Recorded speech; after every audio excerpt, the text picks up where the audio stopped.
Et c'est justement de lui qu'on aime vous parler à cette émission parce que l'espoir est en lui, comme Jeff vient de nous le dire, ainsi que François. Et nous allons regarder une histoire rapidement. Je vais la résumer en quelques mots. L'histoire, vous savez, on a parlé d'une séquence d'événements que Marc a mis ensemble dans son évangile qui démontre d'une manière certaine que Jésus est plus qu'un homme, qu'il est vraiment le Fils de Dieu qui est venu sur cette terre. C'est la question de le fait qu'ils ont traversé le lac, il y a une tempête qui arrive, Jésus va commander aux éléments déchaînés et ils vont lui obéir. Alors les disciples se questionnent, qui est donc celui à qui même le vent obéit? Il arrive de l'autre côté du lac, et face à face avec un possédé, un démoniaque que personne ne peut maîtriser. Jésus va le libérer. Et Jésus revient à Capernaum, sa ville, et retraverse le lac. Et en débarquant de la barque, le chef de la synagogue qui s'appelle Jaïrus vient à sa rencontre. Il est vraiment apeuré. Sa petite fille de 12 ans est sur le point de mourir, sinon elle est déjà morte. Et il pense que Jésus peut faire quelque chose. Alors il est désespéré, mais il va mettre son espoir dans celui qui peut, selon lui, faire quelque chose. Alors, il va chercher Jésus et il va l'inviter à venir rapidement à la maison pour guérir sa fille. Et pendant que Jésus va avec Jaïrus vers la maison de Jaïrus, il y a une femme qui est atteinte d'une perte de sang depuis 12 ans et elle va passer par derrière. Il y a une foule qui entoure Jésus, une foule immense, et elle va réussir à saisir son vêtement en ayant la foi que Jésus peut la guérir. Et dès le moment où elle touche la frange de son vêtement, elle est guérie, elle sent dans son corps que cette maladie pour laquelle elle a dépensé tout son argent, elle a vu des médecins, jamais sa situation ne s'est améliorée. Au contraire, elle s'est empirée. Mais dès qu'elle touche le vêtement de Jésus, aussitôt, elle devient guérie. Alors, et là, Jaïrus, lui, il va tirer sur Jésus pour se dépêcher. Ma fille, ma fille! Alors, Jésus va entrer dans la maison de Jaïrus et même on va lui dire, énervez-vous pas, elle est déjà morte. Et là, Jésus va dire quelque chose de très intéressant à Jaïrus. Il va lui dire, ne crains pas, crois seulement. Ne crains pas, crois seulement. Et là, Jésus va rentrer dans la maison de Jaïrus, va voir cette petite fillette de 12 ans qui est sur son lit et qui est morte. Et au verset 41 du chapitre 5 de l'Évangile de Marc, Jésus la saisit par la main et lui dit « Talitha koumi », ce qui signifie « Jeune fille, lève-toi, je te le dis ». Aussitôt, la jeune fille se leva et se mit à marcher, car elle avait 12 ans. Ils furent dans un grand étonnement. À nouveau, ici, on a cette expression qui revient. La petite fille, elle était morte. Jésus lui prend la main, lui dit de se lever et elle revient à la vie. Là, il y a de l'espoir. Ouais. En Jésus, il y a de l'espoir. Je trouve, moi, cette histoire-là, j'aime ça qu'on la considère comme dans un... On est assis dans une salle de cinéma puis on regarde un film. Et puis là, cette histoire, Jaïrus qui arrive, qui veut... C'est marqué, je pense, qu'il fait un instant de prière. Il est sincère, puis il dit, viens, ma fille est à l'extrémité, elle va mourir. Viens, s'il te plaît. Et puis là, Jésus va avec elle. Alors là, j'imagine, l'espérance qu'il a est merveilleuse, mais quand la femme avec la perte de sang arrive dans le portrait, écoute, moi, je me dis, lui, là, je me mets dans ses bottines, puis je me dis, ça se peut pas comment que ce gars-là, il dit, ouais, mais là, tu comprends pas Jésus, il y a comme une urgence dans son cœur, ce gars-là, puis il est inquiet parce que là, il croit que Jésus peut l'aider, mais s'il arrive trop tard, ça va être trop tard. Et là, guérissant, bien sûr, comme tu viens d'expliquer, la fille, quand elle arrive là-bas, elle est morte. Puis là, tu dis, il est trop tard. Non, même à travers la mort, Jésus, il y a une espérance encore. Il est capable de ramener cette personne-là à la vie. Alors, tu sais, c'est un film extraordinaire. Au fond, je me demande pourquoi jamais personne n'a eu l'idée de faire un film comme ça, vous comprenez? Ouais. C'est bouleversant, puis c'est pas une histoire inventée, c'est vraiment arrivé, ça, là. Puis dans cette histoire, comme tu le mentionnes, cette femme qui a une perte de sang, c'était ça sa maladie, est en hémorragie depuis 12 ans. C'est intéressant que Marc trouve finalement la situation en disant il y a une femme qui est en train de périr pendant 12 ans par une perte de sang continuelle. Et la petite fille, elle a 12 ans. Fait qu'elle a été aussi malade longtemps que la petite fille va mourir, elle a vécu. OK? Ouais. Mais en Israël, la loi de Moïse, la loi de Dieu, avait toutes sortes de règlements, de codes qui disaient que tu étais pur, digne pour le service de Dieu, surtout quand tu étais dans le service, là, ou indigne, impur. Il faut que tu ailles te purifier, que tu ne pouvais pas finalement servir Dieu. La femme ici en question fait partie dans les commandements de Moïse, quand la femme est dans sa perte de sang, tout ce qu'elle touche devient impur, toute personne qu'elle touche devient impure, et toute personne qui touche ce que la femme a touché est aussi cérémoniellement impure. C'est un drôle de règlement, c'est un drôle de commandement, mais il ne faut jamais oublier que la loi a été écrite non seulement pour Israël, mais principalement pour Jésus. Cette parole de Dieu au complet vise un personnage central. Trop souvent, on le dilue comme si c'était pour tout le monde. C'est principalement pour nous présenter le seul espoir du monde parce que c'est une promesse que Dieu fait à l'humanité. C'est pas un code de loi qui donne en disant « Si vous êtes capable de matcher ça, les gars, je vous sauve. Les pas bons en bas, les bons en haut. » C'est tout ça pour converger vers un seul qui peut. Et même ce petit règlement étrange que quand une femme touche dans sa période quoi que ce soit, elle est impure et elle déclare impure. Donc, le sacrificateur évitait de toucher les femmes. Jésus est touché par elle.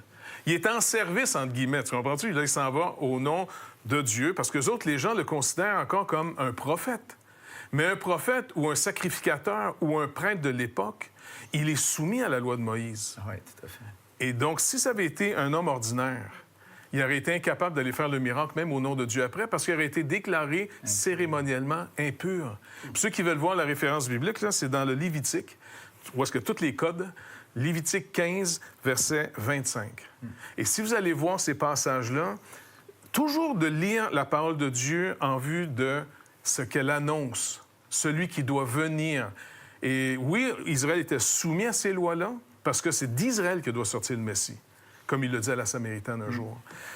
Et là, Jésus, non seulement, il dit « Wow, il y a une vertu qui est sortie de moi. Quelqu'un m'a touché. » Fait que c'est sûr, ses disciples disent « Mais écoute, mon pauvre toi, je veux dire, la foule...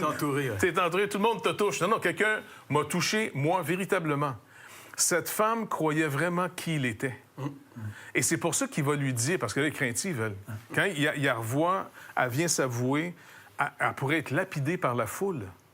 N'oubliez pas, là, on est dans un autre contexte religieux qui n'a rien à voir. Elle aurait pu être lynchée par la foule. Elle vient tout craintive. Et puis, le Seigneur dit, « Ta foi t'a sauvé. Oui. » En d'autres mots, ce que tu as cru et vu de moi, selon ce que tu sais des Écritures qui m'annoncent, ça t'a été donné, car il se charge de toutes nos infirmités et de tout lui est mis sur son compte. Mais il n'est pas arrêté. Puis là, après ça, c'est là que les autres viennent donner la nouvelle. Hein? Elle est morte, là, arrête d'importuner le maître, là, c'est fini. Puis lui, il va dire au père, non, regarde, on continue. Fais-moi confiance. Et là, c'est une confiance qui va au-delà de la confiance qu'on peut avoir. Parce que des gens vont dire, tant qu'il y a de la vie, il y a de l'espoir. Mais quand il n'y en a plus de vie, Jésus il dit non, même quand il n'y a plus de vie, il y a de l'espoir. Et même nous, il faut espérer au-delà de cette vie. Et c'est là que le Seigneur commence à agir dans nos vies. C'est comme ça qu'il va se faire connaître à nous. Écoute, il n'y a pas d'autre solution. Moi, j'aime beaucoup l'idée que cette femme-là, Jean-Pierre, Jésus l'oblige, entre guillemets, à se découvrir. Tu sais, il aurait pu la laisser aller puis dire, écoute, elle est guérie puis elle est chanceuse, mais elle a comme cette opportunité de se rendre public. Et puis le Seigneur veut ça généralement. Il veut qu'on se positionne. Il veut pas qu'on fasse ça à cachette. Il veut qu'on le serve et qu'on soit, comme j'allais dire, une lumière autour de nous pour parler de lui. Et cette femme-là n'aurait jamais entendu dire de Jésus que ta foi t'a sauvé. Oui. Alors, c'est quelque chose d'important. Qu'est-ce que ça veut dire exactement dans le contexte?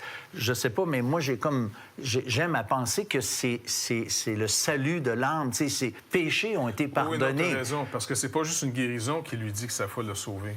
Elle est sauvée parce qu'elle a cru qui il était. C'est ça. C'est une manifestation de qui il était, la guérison, même dans cette vie. Donc, cette femme-là, parce qu'il y a une fois, il y a 10 lépreux qui viennent vers Jésus, tu te rappelles? Oui. Une histoire, puis là, ils vont tous aie pitié de nous. OK, allez vous présenter au sacrificateur ou au prêtre, là, tu sais. Ouais. Fait qu'ils y vont, puis en chemin, ils découvrent qu'ils sont tous purifiés. Puis il y en a juste un qui revient vers Jésus. Les autres ont peut-être été chercher leur certificat de guérison pour retourner chez eux, parce que le lépreux, c'est un mort vivant. Tu te rappelles? Il ne pouvait pas rester dans la société. Un seul revient vers Jésus, et c'est un Samaritain en plus. Les Juifs les méprisaient ouvertement, tu sais. Et il dit, les autres n'ont pas été guéris. Puis il dit, il y en a juste un qui vient rendre gloire à Dieu. Un seul, au fond, a été guéri pour vrai. le Samaritain. Les autres ont connu une guérison physique, mais pas la vraie guérison qui donne la vie éternelle. C'est pour ça que quand Jésus dit à quelqu'un « ta foi t'a sauvé », et que ça se rend manifeste par une guérison, c'est plus que la guérison physique qui s'est passée là, c'est « t'as vu qui j'étais ». Et parce que tu crois qui je suis, et c'est la promesse de Dieu depuis le début, alors ta foi t'a sauvé. Maintenant, même quand tu vas mourir, tu ne mourras pas. Et même si tu meurs pas, parce que tu es avec moi pour toujours. Écoute, ça, c'est trop Autrement beau. dit, la guérison est un peu comme la confirmation qu'effectivement, tes péchés sont pardonnés, quoi. Et surtout quand Jésus ajoute « ta foi t'a sauvé », parce qu'il y a eu des gens guéris qui n'ont pas été sauvés. Ils ont eu juste la foi qui peut guérir. Mais Jésus guérit plus que des maladies physiques. Il doit nous délivrer de la mort.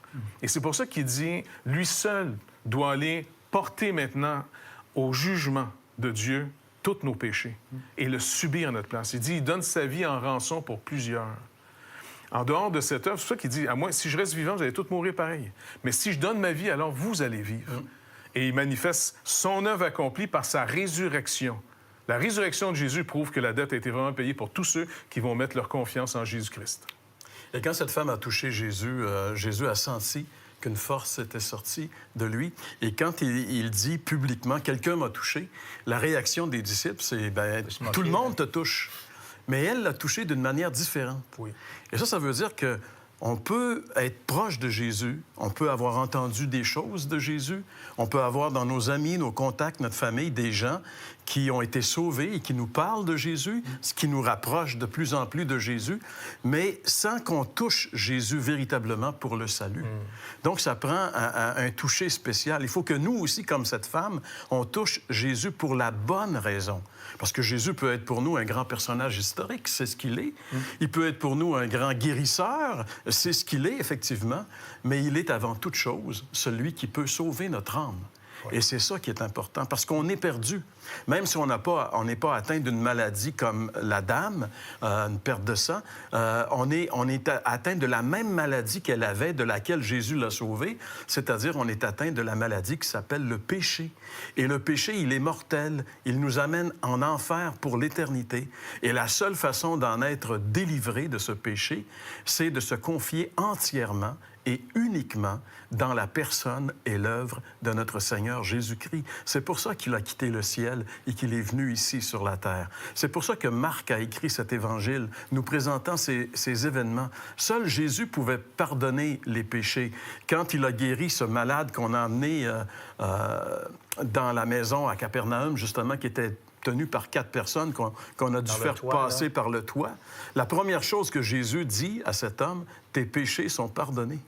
Et là, les pharisiens qui sont autour vont dire, « Mais qui peut pardonner les péchés sinon Dieu seul? » Et là, Jésus va leur dire, pour vous démontrer que j'ai le pouvoir de pardonner les péchés, il va dire au malade, prends ton lit et marche. Et le malade va prendre son lit et va marcher. Alors, ils ont vu de leurs yeux ce que Jésus seul pouvait faire, c'est-à-dire pardonner les péchés. Et on est tous des pécheurs. La Bible dit, tous ont péché et sont privés de la présence glorieuse de Dieu. On est tous dans le même pétrin. Il n'y a pas une personne qui est meilleure que l'autre à ce niveau-là. On est tous des perdants. Mais la Bible dit que Dieu fait grâce à ceux qui reconnaissent qu'ils sont perdants et qui se tournent vers la croix où Jésus, il y a 2000 ans, a porté nos péchés et où il a subi le châtiment que nous méritons. La Bible dit, le châtiment qui nous donne la paix est tombé sur lui. L'œuvre la plus grande que Jésus a accomplie, l'œuvre des œuvres, c'est qu'il y a 2000 ans, il est allé sur la croix du Calvaire, il s'est chargé de tous nos péchés et sur cette croix, il a subi le châtiment de Dieu pour nos péchés. Et toute personne qui honnêtement reconnaît qu'elle est pécheresse, reconnaît qu'elle mérite l'enfer, mais qu'il se tourne vers le Seigneur Jésus-Christ sur la croix, cette personne reçoit le pardon de ses péchés et la vie éternelle. Et on espère que vous avez déjà fait ce geste de foi de recevoir Jésus. Si vous ne l'avez jamais fait, François vous dit maintenant comment faire.